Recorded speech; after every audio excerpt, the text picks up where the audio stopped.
हम पढ़ रहे थे राज्य प्रशासन, historical background of state administration, राज्य प्रशासन की पृष्ठभूमि। इसमें हम पढ़ चुके हैं राज्य किसे कहते हैं, राज्य प्रशासन से क्या तात्पर्य है, भारत में राज्य प्रशासन से क्या तात्पर्य है। अब हम पढ़ेंगे इंपॉर्टेंस ऑफ स्टेट एडमिनिस्ट्रेशन, राज्य प्रशासन का महत्व। राज्य प्रशासन जैसे हमने पढ़ा भारतीय प्रशासन होता है, मैंने आपको बताया था स्थानीय प्रशासन होता है, उसी प्रकार जो राज्य प्रशासन होता है इसकी इंपॉर्टेंस ही क्या है, हम क्यों इसे एक पेपर के रूप में पढ़ते हैं सब्जेक्ट में। ये सेकेंडली राज्य प्रशासन जो है किसी कंट्री में, किसी देश में स्टेट एडमिनिस्ट्रेशन का जो स्ट्रक्चर है या स्टेट एडमिनिस्ट्रेशन का जो कार्य है, स्टेट एडमिनिस्ट्रेशन के जो भी कार्य है या उनका जो रोल है, उनकी इंपॉर्टेंस क्या है, उनका महत्व क्या है, उनकी भूमिका क्या है। जब हम इन बातों को पढ़ेंगे तब हमारे समझ में आएगा कि स्टेट एडमिनिस्ट्रेशन कितना इंपॉर्टेंट पार्ट है, प्रशासन का एक बहुत महत्वपूर्ण पार्ट है स्टेट एडमिनिस्ट्रेशन। तो ये पढ़ने के लिए हमें आपको वापस वो रिकॉल करना पड़ेगा कि राज्य किसे कहते हैं, राज्य प्रशासन क्या है, राज्य प्रशासन के कार्य क्या है, ये आपको ध्यान में रखने पड़ेंगे। तो ये पढ़ते हुए हम राज्य प्रशासन के जो महत्व है, प्रमुख इंपॉर्टेंट जो पॉइंट्स है वो आपके सामने स्लाइड में ये है, ये आप लिख लेना। इनकी जो डिटेल है वो मैं आपको बताता जाता हूं। देखिए कि इंडिया के संदर्भ में हम स्पेशल रूप से बात करेंगे कि इंडिया में राज्य प्रशासन का महत्व क्या है। तो ये जानने के लिए ये जो पॉइंट्स है वो आपको विभिन्न पॉइंट्स के रूप में हम इस बात को समझने की कोशिश करेंगे। तो राज्य प्रशासन जो है, जब आप ये जान गए कि राज्य प्रशासन होता क्या है, संविधान में पार्ट 1 से 4 तक इसके बारे में लिखा हुआ है, तो यहां पर मैं आपको यह कहना चाहूंगा कि संघात्मक शासन व्यवस्था वाले देशों में केंद्र तथा राज्य दोनों ही सरकारों का अपना अपना महत्व होता है। इंडिया आपको पता है संघात्मक शासन व्यवस्था वाला देश है, जिसमें 2 प्रकार की सरकारें, मुख्य रूप से केंद्र सरकार और राज्य सरकार। केंद्र सरकार जिसे हम भारत सरकार बोलते हैं, राज्य सरकार जैसे अलग अलग स्टेट के अलग अलग सरकार है। तो इन दोनों का अपना अपना महत्व है। लेकिन विशिष्ट क्षेत्रीय इकाई होने के कारण राज्य प्रशासन का जो महत्व है वो लोक कल्याणकारी कार्यों के संचालन की दृष्टि से अधिक है, जिसे निम्नलिखित ये पॉइंट्स आपके सामने स्लाइड में इनके माध्यम से स्पष्ट किया जा सकता है। आपको यहाँ पर यह समझना है कि भारत सरकार जो भी कार्य कर रही है वो भारत सरकार के ज्यादातर कार्य राज्य सरकारों के सहयोग से, राज्य सरकारों के द्वारा संपन्न होते हैं। पहला है विशाल भौगोलिक क्षेत्र में उपयोगी, ये टाइपिकल मिस्टेक है, भौगोलिक, विशाल भौगोलिक क्षेत्रों में उपयोगी। पहला टॉपिक अगर पॉइंट मैं इसका देना चाहूं तो आपको ये समझना है विशाल भौगोलिक क्षेत्रों में उपयोगी। जैसे बहुत से विश्व के बहुत से देश बहुत विशाल भौगोलिक क्षेत्र में फैले हुए होते हैं, इंडिया, संयुक्त राज्य अमेरिका, ऑस्ट्रेलिया, ये ऐसे देश है जिनका भूभाग बहुत विस्तृत है। विश्व के इन देशों का बड़े भूभाग पर या जिस देश का भौगोलिक क्षेत्र बहुत बड़ा हो, वहां पर एकात्मक शासन व्यवस्था को अनेक कठिनाइयों का सामना करना पड़ता है। यूनिटरी गवर्नमेंट को, जहां पर एक ही सरकार हो, बड़े देशों में एक सरकार नहीं हो सकती। इस कारण वहां पर संघीय सरकार, केंद्र सरकार के अलावा राज्य सरकारों का राज्य संगठन करना पड़ता है, उनकी संरचना बनानी पड़ती है। नियंत्रण, संचार, पर्यवेक्षण तथा समन्वय स्थापित करने एवं विकेंद्रीकरण को मूर्त रूप देने में भौगोलिक विशालता एक बाधा के रूप में कार्य करती है। देखो, सारे प्रशासन पर नियंत्रण स्थापित करने में, उनके बीच कम्युनिकेशन के लिए और सुपरविजन के लिए और कोऑर्डिनेशन के लिए और विकेंद्रीकरण के लिए कि नीचे के स्तर पर भी सारी चीजें लागू हो और उन तक सारी सुविधाएं पहुंचे, इसके लिए बड़े राज्य हैं, वहां एक ही सरकार होगी तो वहां कई प्रकार की बाधाएं, प्रॉब्लम्स आएगी। भारत की अगर हम विशाल भूभाग आपको पता है, लेकिन अलग अलग विविधताएं भी है भारत में। जैसे आप देखेंगे राजस्थान है, राजस्थान रेगिस्तान वाला क्षेत्र है, जम्मू कश्मीर बहुत ठंडा प्रदेश है, तमिलनाडु, आंध्र प्रदेश, कर्नाटक, केरल में क्या है, विशाल समुद्र तट है और पठारी क्षेत्र है। तो इनमें अलग अलग समस्याएं, अलग अलग देशों की अलग अलग समस्याएं हैं। जैसे इधर मेघालय, आसाम में, नागालैंड, यहाँ दुर्गम घाटियां हैं, वन क्षेत्र है, पृथक, ये मतलब सब अलग अलग एरिया है, अलग अलग इनकी समस्याएं होती है। ऐसी विभिन्न भौगोलिक परिस्थितियों से उत्पन्न समस्याओं से छुटकारा पाने के लिए हमारे लिए राज्य प्रशासन ही सार्थक प्रयास कर सकता है, क्योंकि जहां पर जिस भौगोलिक क्षेत्र का अलग अलग, जिस भौगोलिक क्षेत्र के अनुसार हर राज्य की अलग अलग समस्याएं होगी, तो उन राज्यों की अलग अलग समस्याओं का समाधान भी अलग अलग होगा, अलग अलग सरकार होगी, तो इन समस्याओं के समाधान के लिए राज्य प्रशासन सार्थक प्रयास कर सकता है। यद्यपि उपरोक्त वर्णित सभी परिस्थितियों में से केंद्रीय सरकार भी सामना कर सकती है, तथापि स्थानीय समस्याओं की प्रकृति एवं गंभीरता को स्थानीय व्यक्ति भलीभांति समझते हैं तथा उनके द्वारा किए गए प्रयास कहीं भी कुशल सिद्ध होते हैं। देखो, स्थानीय समस्याएं जो होती है, अलग अलग जगह की अलग अलग समस्याएं, उनकी प्रकृति और गंभीरता को वही व्यक्ति अच्छी तरह से समझ सकते हैं जो स्थानीय लोग होते हैं। तो स्थानीय लोग जो होते हैं वही अधिक कुशल सिद्ध होते हैं उन समस्याओं से सामना कर लेंगे। इसलिए राज्य प्रशासन के माध्यम से अपने निर्धारित भू क्षेत्र के विकास हेतु सार्थक योजनाएं बनाई जाना संभव होता है, जो व्यवहारिकता के धरातल पर टिकी हुई होती है तथा जो जनाकांक्षाओं का प्रतिबिंब होती है। इसी कारण पंडित नेहरू जी जो भारत के प्रथम प्रधानमंत्री थे, वो छोटे छोटे राज्यों की स्थापना की वकालत करते थे। उत्तराखंड, झारखंड, छत्तीसगढ़ की मांग इसी आधार पर टिकी हुई थी और भारत में बड़े राज्यों को का विभाजन कर छोटे छोटे राज्य इसी कारण बनाए गए हैं। अगली बात है सामाजिक सांस्कृतिक विभिन्नताओं में आवश्यक। देखो, सॉरी तबियत थोड़ी है। सामाजिक सांस्कृतिक विभिन्नताओं में आवश्यक का मतलब यह है कि भारत की सामाजिक परिस्थितियां और सांस्कृतिक परिस्थितियां विभिन्न राज्यों में विभिन्न है। तो उन सामाजिक सांस्कृतिक विभिन्नताएं जहां पर है, जहां पर अलग कल्चर है, जहां पर अलग सामाजिक परिस्थितियां हैं, विभिन्न प्रकार की कल्चरल कस्टम्स है, परंपराएं हैं, रीति रिवाज है, वहां पर उन परंपराओं रीति रिवाजों के आधार पर वहां का जो लोकल एडमिनिस्ट्रेशन होगा वो इंपॉर्टेंट पार्ट होगा, वो ढंग से प्रशासन चलाने में सक्षम होगा।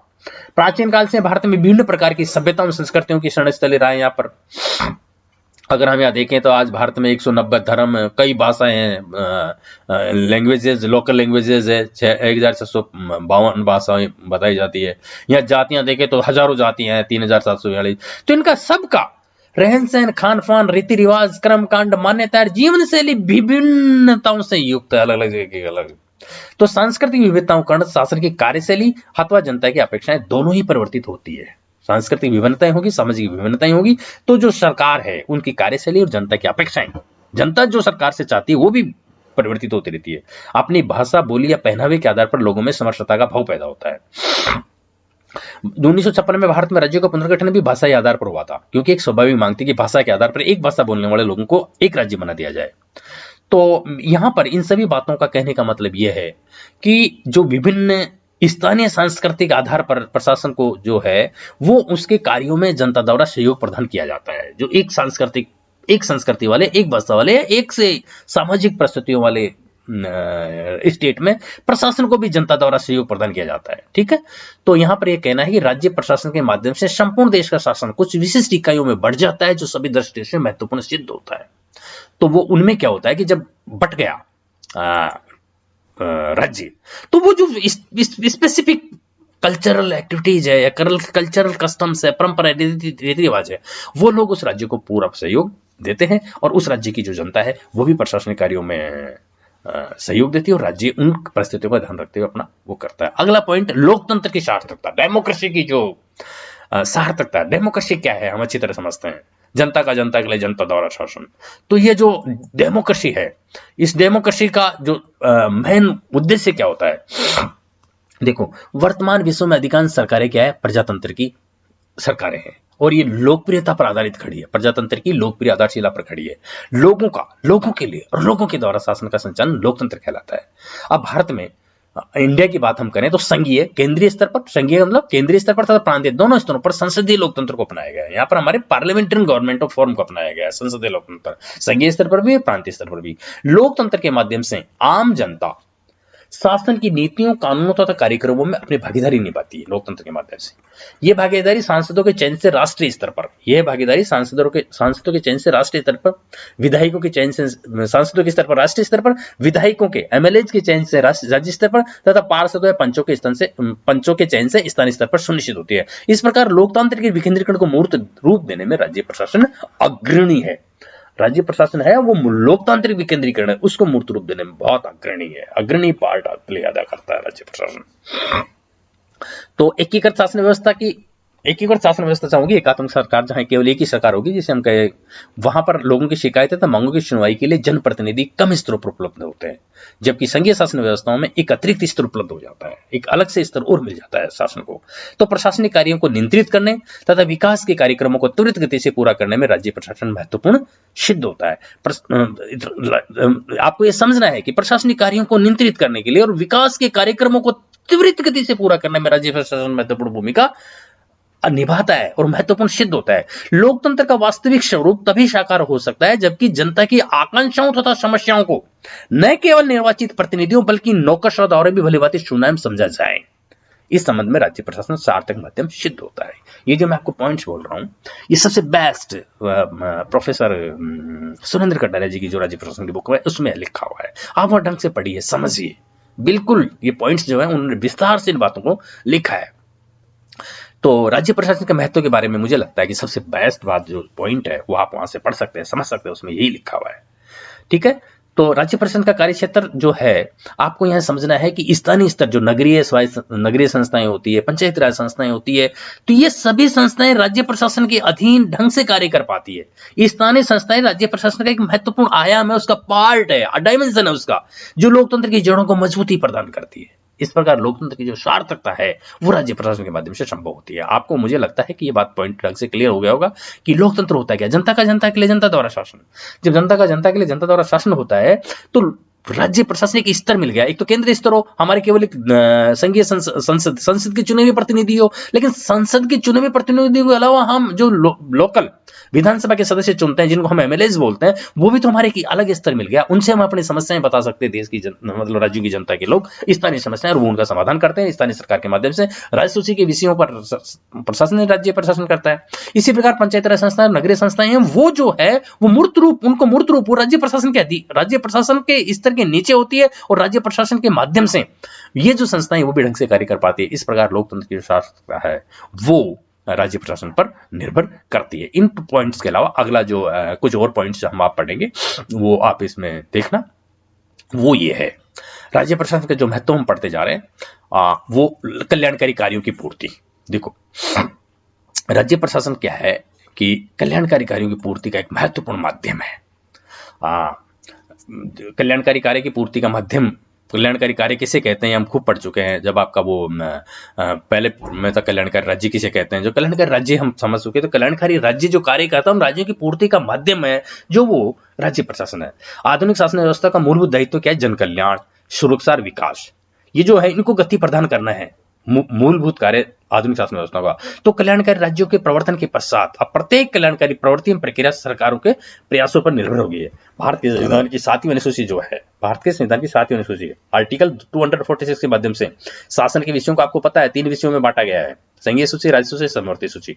ये 7वीं अनुसूची है ना संविधान की, उसके आर्टिकल 246 में इनको बांटा गया है। तो संघीय सूची में तो बहुत महत्वपूर्ण विषय आते हैं, राष्ट्रीय महत्व के होते हैं, आपको अच्छी तरह पता है, डिफेंस, फॉरेन रिलेशंस, परमाणु, अंतरिक्ष, रेलवे, दूरसंचार, वायु प्रवर्तन इत्यादि।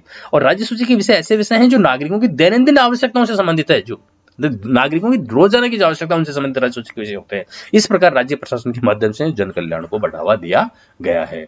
बहुत से विषय हैं जो राज्य प्रशासन के अधीन है, जैसे स्वास्थ्य, चिकित्सा, औषधालय, परिवार कल्याण, शिक्षा एवं प्रशिक्षण, कृषि, पशुपालन तथा सिंचाई, पुलिस एवं कारागार, लोक परिवहन, वन, ऊर्जा, वायु, पर्यावरण, औद्योगिक विकास, ये इत्यादि जो विषय है।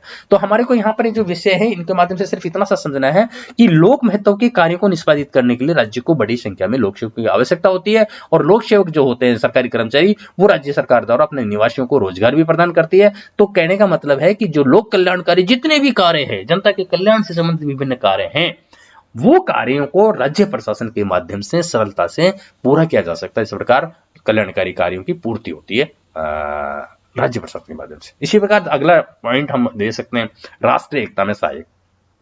भारत सहित अधिकांश शासन व्यवस्था वाले देशों में राष्ट्र की सीमा सुरक्षा का उत्तरदायित्व संघीय सरकार का ही होता है वैसे तो, लेकिन राष्ट्र की रक्षा केवल रक्षा सीमाओं से संबंधित नहीं है, राष्ट्र की संरचना में सम्मिलित राज्यों की भावना भी महत्वपूर्ण है। तो राज्य प्रशासन के पास शिक्षा, स्वास्थ्य, पुलिस और कृषि जैसे विषय हैं जो वो देने के पश्चात केंद्र को देश की रक्षा और विदेश नीति के लिए पर्याप्त अवसर मिल जाते हैं कि जो राज्य की जो जनता के लिए जो शिक्षा का कार्य, स्वास्थ्य का कार्य, पुलिस संबंधी कार्य, कृषि जैसे कार्य इत्यादि कार्य संविधान के द्वारा राज्य प्रशासन को दिए गए। फलतः है राज्य प्रशासन इन कार्यों को करता रहता है और भारत सरकार है वो इन कार्यों की बजाय देश की रक्षा और विदेश नीति के लिए पर्याप्त अवसर मिल जाते हैं उसे। इस प्रकार राष्ट्रीय एकता में सहायक है। वरना अगर एक ही सरकार होती तो केंद्रीय सरकार को ये सारे कार्य करने पड़ते हैं, शिक्षा, स्वास्थ्य, पुलिस और कृषि जैसे कार्य। ठीक है, तो इन कार्यों को करने के लिए जो राज्य प्रशासन है वो इन कार्यों को करता रहता है और देश की रक्षा और विदेश नीति का कार्य करने के लिए राष्ट्रीय सरकार है, केंद्रीय सरकार है, संघीय सरकार है, उसको पर्याप्त वो मिल जाता है। तो राज्यों का प्रशासन विविधताओं से युक्त होता है जो स्थानीय प्रांतीय आवश्यकता के अनुरूप अपनी योजनाएं निरूपित करता है। ठीक है, तो इस प्रकार राष्ट्रीय एकता में राज्य प्रशासन योगदान देता है। इसी प्रकार अगला पॉइंट हम बना सकते हैं संघ के समानांतर कार्यकारी अभिकरण के रूप में। संघ के समानांतर कार्यकारी अभिकरण के रूप में भारत में विकास कार्यों की आकल्पना और नीति निर्धारण का कार्य मुख्यतः संघीय स्तर पर योजना आयोग द्वारा, जिसे हम नीति आयोग बोलते हैं, उसके द्वारा किया जाता है। अब योजना का नाम नीति आयोग हो गया है। तो विकास कार्यों के जो भी नीतियां बनाना, उनका नीति निर्धारण का कार्य नीति आयोग द्वारा किया जाता है। किंतु आर्थिक नियोजन के इस कार्यक्रम को बनाने तथा व्यवहारिक स्तर पर क्रियान्वित करने में राज्यों की महत्वपूर्ण भूमिका है। राज्यों की राय ली जाती है। राष्ट्रीय विकास परिषद में राज्य के मुख्यमंत्री सम्मिलित होता है। तो केंद्र द्वारा तैयार नीतियों, कार्यक्रमों और योजनाओं को गांव ढाणी स्तर पर लागू करने में राज्य प्रशासन की स्पष्ट तथा अविश्वसनीय भूमिका है। केंद्रीय सरकार, संघीय सरकार, भारत सरकार जो भी देश की जनता के लिए जो भी नीतियां, कार्यक्रम और योजनाएं बनाएगी उसको गांव ढाणी हर व्यक्ति तक पहुंचाने का कार्य और उसे लागू करने का कार्य राज्य प्रशासन करता है। इस प्रकार इस बात से ही राज्य प्रशासन की भूमिका महत्व स्पष्ट हो गया। तो संघ के समानांतर अभिकरण के रूप में राज्य प्रशासन महत्वपूर्ण रोल अदा करता है। इसी प्रकार जनसंपर्क का माध्यम है। राज्य प्रशासन है जो मुख्यमंत्री, मंत्रीगण, विधायक दौरा करते रहते हैं, जनता के संपर्क में आते रहते हैं, जन संबंधित सारे कार्यों को संपन्न करते रहते हैं। इस प्रकार राज्य प्रशासन जनसंपर्क का भी मेन माध्यम है। लोक सेवकों की आत्मीयता तथा प्रतिबद्धता, ये अगला जो टॉपिक है। आधुनिक शासन व्यवस्था में कर्मचारी तंत्र की उपादेयता असंदिग्ध है। लोक सेवकों की आत्मीयता और प्रतिबद्धता जनता के प्रति होती है। तो ये जो राज्य प्रशासन है उसमें क्या होता है कि राज्य प्रशासन इसकी कार्मिकों की कार्यशैली है ना, कई राज्य मतलब बन जाती है, लोक सेवकों की आत्मीयता हो जाती है। उस राज्य के लोक सेवक होते हैं वो राज्य प्रशासन के कार्य करते रहते हैं और जनता से उनकी आत्मीयता रहती है, प्रतिबद्धता रहती है। इस प्रकार लोक सेवकों की आत्मीयता और प्रतिबद्धता उनके साथ बनी रहती है। तो लोक प्रशासन की कार्यशैली है वो विविध पक्षों पर वो होती है। इस प्रकार मैं आपको ये कह सकता हूं इसके निष्कर्ष के रूप में जो विभिन्न पॉइंट है वो आप देख सकते हैं और इन पॉइंट्स को देखकर आप समझ सकते हैं कि लोक प्रशासन जो है वो विभिन्न राज्य प्रशासन है जो विभिन्न माध्यमों से कार्य करता है और उससे जनता के जो है संपर्क में, जनता से कल्याण से संबंधित विभिन्न कार्य 8 पॉइंटों में निष्कर्ष में आ गए। निष्कर्ष में हम कहेंगे राज्य प्रशासन का अपना महत्व होता है।